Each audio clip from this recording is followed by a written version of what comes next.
Hello everyone, welcome to my channel Learn by Heart. This is Mehak and on this channel we have started a series called as Competitive Coding Made Easy जिसके 2 programmes मैं already आपको करवा चुकी हूँ। आज हम करने वाले हैं इस सीरीज का तीसरा प्रोग्राम जिसका नाम है कंडीशनल लिस्ट। अगर आपने इस सीरीज के पिछले 2 प्रोग्राम्स नहीं देखे तो उनका लिंक आपको इस वीडियो के डिस्क्रिप्शन बॉक्स में मिल जाएगा। आप उन लिंक्स पे क्लिक करके उन वीडियोस को भी देख सकते हैं। आज की प्रॉब्लम जो हम करेंगे कंडीशनल लिस्ट, मैंने ये हैकर अर्थ के प्लेटफॉर्म से ली है। तो चलिए पहले देखते हैं इसकी प्रॉब्लम स्टेटमेंट। इस क्वेश्चन में हमें क्या करना है, हमें एक लिस्ट दी जाएगी x जिसकी लेंथ होगी l। लेंथ l का मतलब उसमें l एलिमेंट्स होंगे।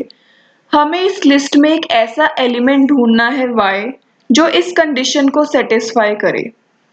अब इस कंडीशन का मतलब क्या है कि y के जो लिस्ट में y के लेफ्ट साइड के एलिमेंट्स हैं और जो उसके राइट साइड के एलिमेंट्स हैं उनका सम इक्वल हो।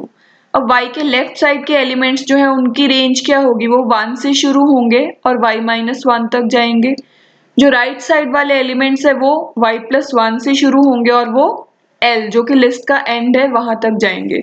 आपको पता ही है ये समेशन का साइन है, मतलब y के लेफ्ट साइड के एलिमेंट्स और राइट साइड के एलिमेंट्स का सम जो है वो इक्वल होना चाहिए।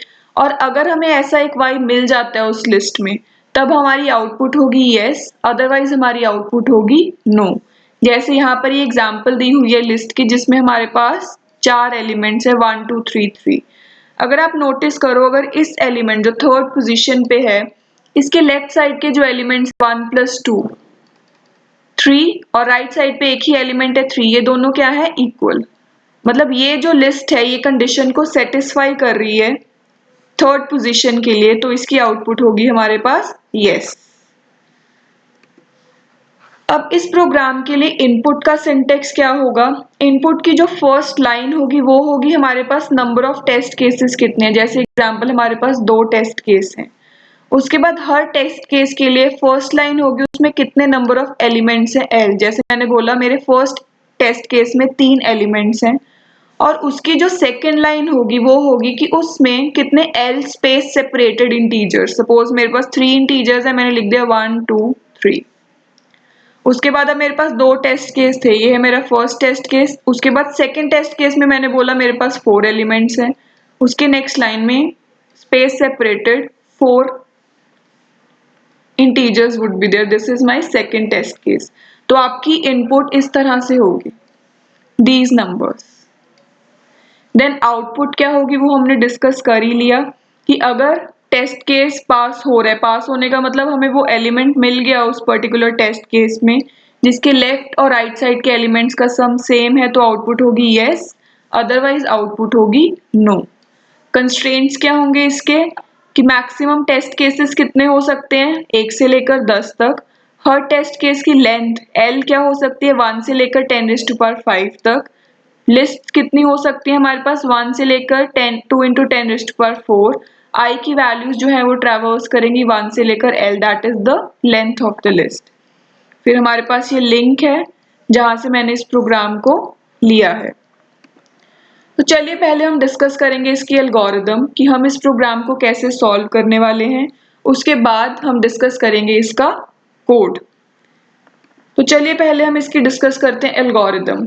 हम सब लोगों ने मैथ्स में एक सब्जेक्ट पढ़ा हुआ है स्टैटिस्टिक्स। उस सब्जेक्ट में हमने एक टर्म पढ़ी हुई है क्यूमुलेटिव फ्रीक्वेंसी। मैं इस प्रोग्राम का जो सॉल्यूशन आपको समझाने वाली हूँ उसमें मैं यूज करूंगी ये कॉन्सेप्ट ऑफ क्यूमुलेटिव फ्रीक्वेंसीज। मैं आपको बताती हूँ कैसे। जैसे सपोज मेरे पास इनपुट है वही जो अभी हमारे पीछे लिखी हुई थी 1 2 3 3, ये है मेरे इनपुट लिस्ट। मैं क्या करूंगी अपने पास एक बड़े 1+1 साइज की एक एरे लूंगी जिसके फर्स्ट एलिमेंट में आई विल पुट 0। अब उसके बाद हर एलिमेंट जो होगा वो अपने पिछले एलिमेंट्स का सम होगा। जैसे मुझे इस लिस्ट का फर्स्ट एलिमेंट चाहिए तो मैं क्या करूंगी 0 + 1 1। अब मुझे नेक्स्ट एलिमेंट डालना है, उसमें मैं क्या ऐड करूंगी 2 + 1 3। फिर मुझे नेक्स्ट एलिमेंट डालना है तो वो किस में ऐड होगा अपने प्रीवियस में 3 + 3 6। अब मुझे ये एलिमेंट डालना है, ये किस में ऐड होगा?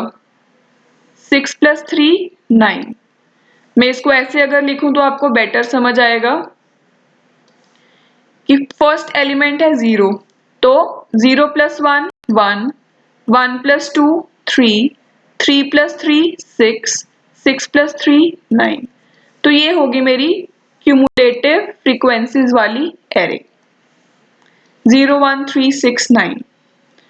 अब now after this what I will do is, अब मेरा काम बहुत इजी है चेक करना लेफ्ट और राइट साइड का सम। जैसे मुझे किसी भी पर्टिकुलर कंडीशन के लिए उसके लेफ्ट और राइट का सम चाहिए, सपोज मैं अगर इसी पोजीशन की बात करूं, अगर मुझे इसके लेफ्ट साइड का सम चाहिए तो इमीडिएटली इसकी जो प्रीवियस वैल्यू है वो इसके लेफ्ट साइड का सम है, और अगर मुझे राइट साइड मतलब इस लिस्ट के राइट साइड वाले एलिमेंट्स का सम चाहिए तो वो मैं कैसे निकाल सकती हूँ?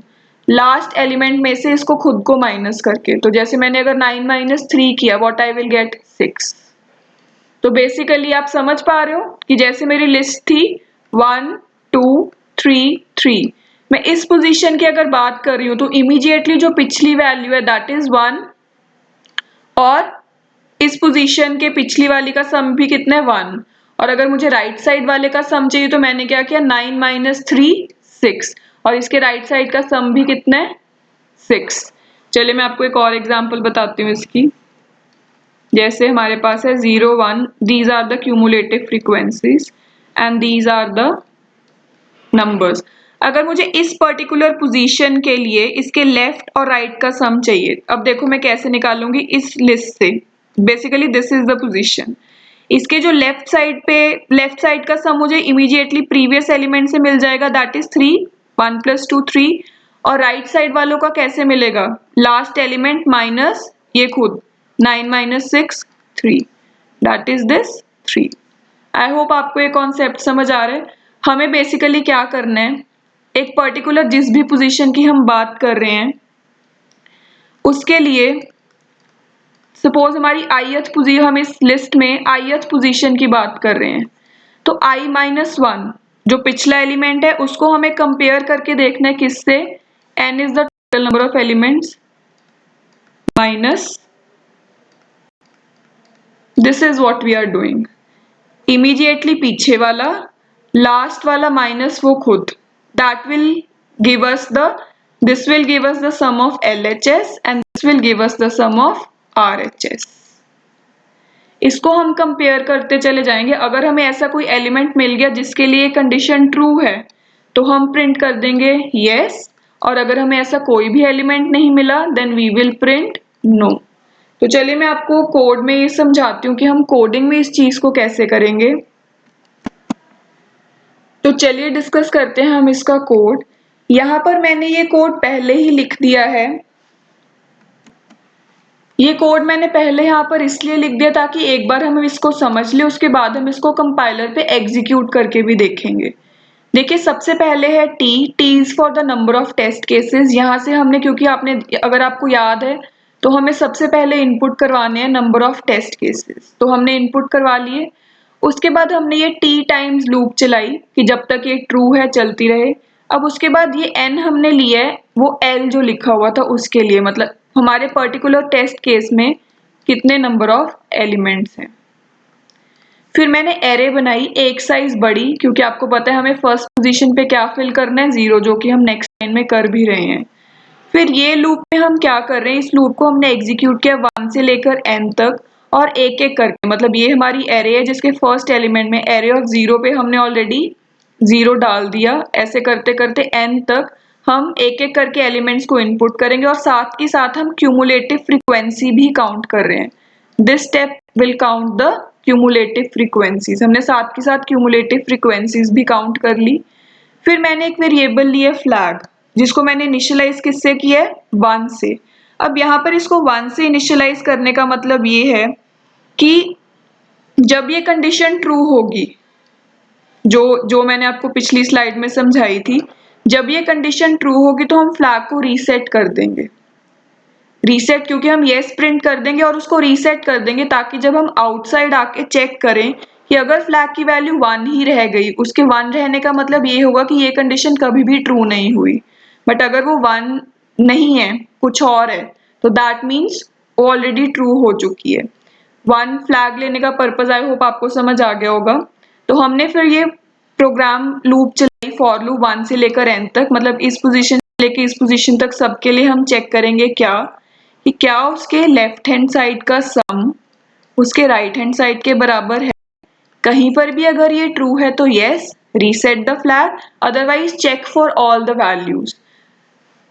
फाइनली अगर फ्लैग 1 ही रह गया मतलब ये कंडीशन कभी ट्रू नहीं हुई तो नो। ये करने के बाद फिर हम वहां जाएंगे, नेक्स्ट टेस्ट केस के लिए सेम काम करेंगे। ऐसा करते करते आपके पास सारे टेस्ट केसेस एक एक करके चेक हो जाएंगे। मैं आपको इस प्रोग्राम को अब कंपाइलर पे एग्जीक्यूट करके दिखाती हूँ। तो ये देखिए देव C++ में मैंने ये कोड लिखा और ये आपके समझने के लिए मैंने इनमें कमेंट्स भी डाले हुए हैं। आप वीडियो को पॉज करके इन कमेंट्स को रीड भी कर सकते हो। तो चलिए मैं एग्जीक्यूट करती हूँ इस प्रोग्राम को।